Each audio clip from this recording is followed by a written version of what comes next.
ನಮಸ್ಕಾರ ಸ್ನೇಹಿತರೆ, ಈಗ ಲೈಫ್ಗೆ ಸ್ವಾಗತ. ನಮ್ಮ ಇವತ್ತಿನ ವಿಷಯ ಸ್ವಿಫ್ಟ್ ಸಿಟಿ. ಸೊ ಬನ್ನಿ ನೋಡೋಣ, ಈ ಸ್ವಿಫ್ಟ್ ಸಿಟಿ ಎಲ್ಲಿ ಮಾಡ್ತಾ ಇದ್ದಾರೆ, ಏನು ಇದ್ರ ಬಗ್ಗೆ ಹೆಚ್ಚಿನ ಮಾಹಿತಿ ತಿಳ್ಕೊಳ್ಳೋಣ. ಅದಕ್ಕಿಂತ ಮುಂಚೆ ನಾವು ಈ ಹಿಂದೆ ಮಾಡಿದ್ವಲ್ಲ ಕ್ವಿನ್ ಸಿಟಿ, ಅದ್ರ ಬಗ್ಗೆ ಒಂದು ಅಪ್ಡೇಟ್ ಇದೆ, ಅದನ್ನು ಕೊಟ್ಬಿಟ್ಟು ಆಮೇಲೆ ಮುಂದೆ ಸ್ವಿಫ್ಟ್ ಸಿಟಿ ತಿಳ್ಕೊಳ್ಳೋಣ.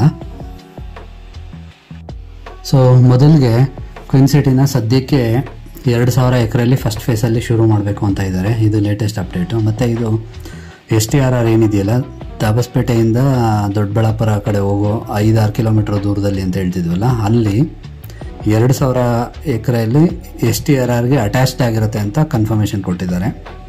ಸೊ ಇದು ಒಂದು ಅಪ್ಡೇಟ್. ಆದರೆ ಸೊ ಕ್ವಿನ್ ಸಿಟಿಯ ಅದೇ ಥರ ಮಾಡೆಲ್ನ ಮಿನಿ ಕ್ವಿನ್ ಸಿಟಿ ಅಂತ 5 ಡಿಸ್ಟಿಕಲ್ಲಿ ಮಾಡಬೇಕು ಅಂತ ಪ್ಲ್ಯಾನ್ ಮಾಡಿದ್ದಾರೆ.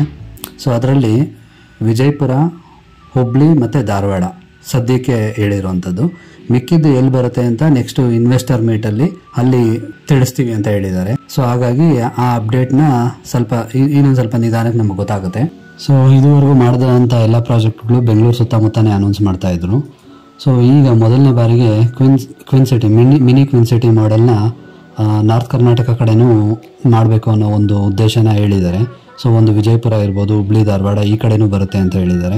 ಸೊ ಇದು ತುಂಬ ಒಳ್ಳೆಯ ಆಲೋಚನೆ, ಯಾಕಂದರೆ ಬೆಂಗಳೂರು ಮೇಲೆ ಒತ್ತಡನೂ ಕಮ್ಮಿ ಆಗುತ್ತೆ. ಸೊ ಮತ್ತು ಅಲ್ಲೇ ಸ್ಥಳೀಯ ಉದ್ಯೋಗ ಅವಕಾಶಗಳು ಜಾಸ್ತಿ ಆಗುತ್ತೆ. ಹಾಗಾಗಿ ನಾರ್ತ್ ಕರ್ನಾಟಕನೂ ಡೆವಲಪ್ ಆಗುತ್ತೆ, ಇಂಪ್ರೂವ್ ಆಗುತ್ತೆ. ಸೊ ಹಾಗಾಗಿ ಇದು ಒಂದು ವೆಲ್ಕಮ್ ಡಿಸಿಷನು. ಸೊ ಈಗ ಸದ್ಯಕ್ಕೆ ನಾವು ಈ ವಿಡಿಯೋಲ್ಲಿ ಏನು ಹೇಳಿದ್ವಲ್ಲ ಸ್ವಿಫ್ಟ್ ಸಿಟಿ ಅಂತ, ಬನ್ನಿ ಆ ವಿಷಯಕ್ಕೆ ಎಂಟ್ರ್ ಆಗೋಣ. ಆ ಟಾಪಿಕ್ಗೆ ಈ ಸ್ವಿಫ್ಟ್ ಸಿಟಿ ಬಂದು ಸರ್ಜಾಪುರ ಹತ್ರ ಮಾಡಬೇಕು ಅಂತ ಇದ್ದಾರೆ. ಸೊ ಇದು ಟೋಟಲ್ 1000 ಎಕರೆಯಲ್ಲಿ ಮಾಡಬೇಕು ಅಂತ ಇದ್ದಾರೆ. ಸೊ ಈಗ ಆಲ್ರೆಡಿ ನಿಮಗೆ ಗೊತ್ತು, ಹೊಸಕೋಟೆ ಇಂಡಸ್ಟ್ರಿಯಲ್ ಏರಿಯಾ ಇದೆ, ಆಮೇಲೆ ವೈಟ್ ಫೀಲ್ಡಿಂದ ಹಿಡಿದು ಎಲೆಕ್ಟ್ರಾನಿಕ್ ಸಿಟಿವರೆಗೂ. ಸೊ ನಿಮಗೆ ಕಂಪ್ಲೀಟ್ ಟೆಕ್ ಕಂಪ್ನಿಗಳು, ಟೆಕ್ ಹಬ್ಬು ಎಲ್ಲ, ಆಲ್ಮೋಸ್ಟ್ ಸಾಫ್ಟ್ವೇರ್ ಕಂಪ್ನಿಗಳು, BPO ಕಂಪ್ನಿಗಳು ಇದೆ.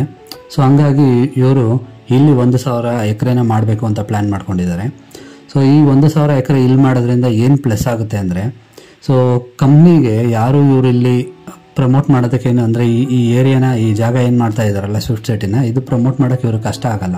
ಎಲ್ಲ ಅಲ್ಲಲ್ಲೇ ಇದೆ ಕಂಪ್ನಿಗಳು, ಹಾಗೆ ಸ್ಪ್ರೆಡ್ ಆಗ್ತಾ ಹೋಗುತ್ತೆ. ಅಂದರೆ ಈ ಬೆಳಂದೂರಲ್ಲಿರುವಂಥದ್ದು ಅಲ್ಲಿ ಆಚೆ ಶಿಫ್ಟ್ ಮಾಡ್ಕೋತಾರೆ ಅಷ್ಟೇ. ಕಂಪ್ನಿಗಳಿಗೆ ಹಾಗೂ ಇನ್ವೆಸ್ಟರ್ಗೆ ತುಂಬ ಈಸಿ ಇದು. ಸೊ ಮತ್ತು ಈಗ ಆಲ್ರೆಡಿ ಇದು ಟೆಕ್ ಕಂಪ್ನಿಗಳು, BPO ಎಲ್ಲ ಇರೋದ್ರಿಂದ ಅದೇ ಎನ್ವೈರ್ನ್ಮೆಂಟ್ ಅಲ್ಲಿ ಸರ್ಜಾಪುರದಲ್ಲೂ ಸಿಗುತ್ತೆ, ಅದೇ ವಾತಾವರಣ ಸಿಗುತ್ತೆ. ಮತ್ತು ಎಂಪ್ಲಾಯೀಸ್ ಬಂದು ಹೋಗೋದಕ್ಕೂ ಏನೂ ಕಷ್ಟ ಆಗಲ್ಲ.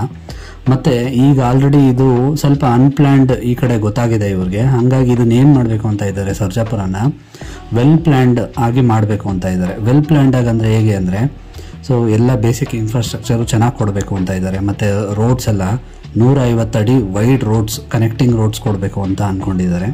ಸೊ ಅದಾದಮೇಲೆ ಇಲ್ಲಿ 5000 ಸ್ಕ್ವೇರ್ ಫೀಟಿಂದ 20,000 ಸ್ಕ್ವೇರ್ ಫೀಟ್ವರೆಗೂ ಜಾಗ ಕೊಡ್ತಾರೆ. ಅದು ರೆಂಟ್, ಲೀಸ್ ಅಥವಾ ಸೇಲ್ ಆಗಿರುತ್ತೆ.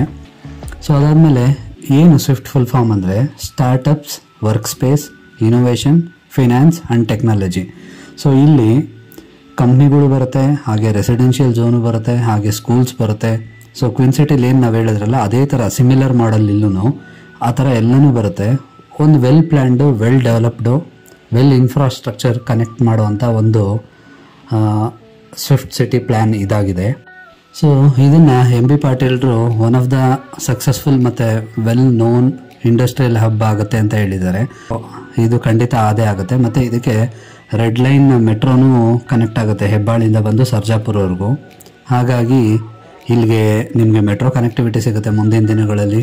ಬಸ್ ಫೆಸಿಲಿಟಿ ಆಲ್ರೆಡಿ ಕನೆಕ್ಟಿವಿಟಿ ಅದು ಇದೆ, ಮತ್ತು ಟ್ರೈನ್ ಕನೆಕ್ಟಿವಿಟಿನೂ ಇದೆ.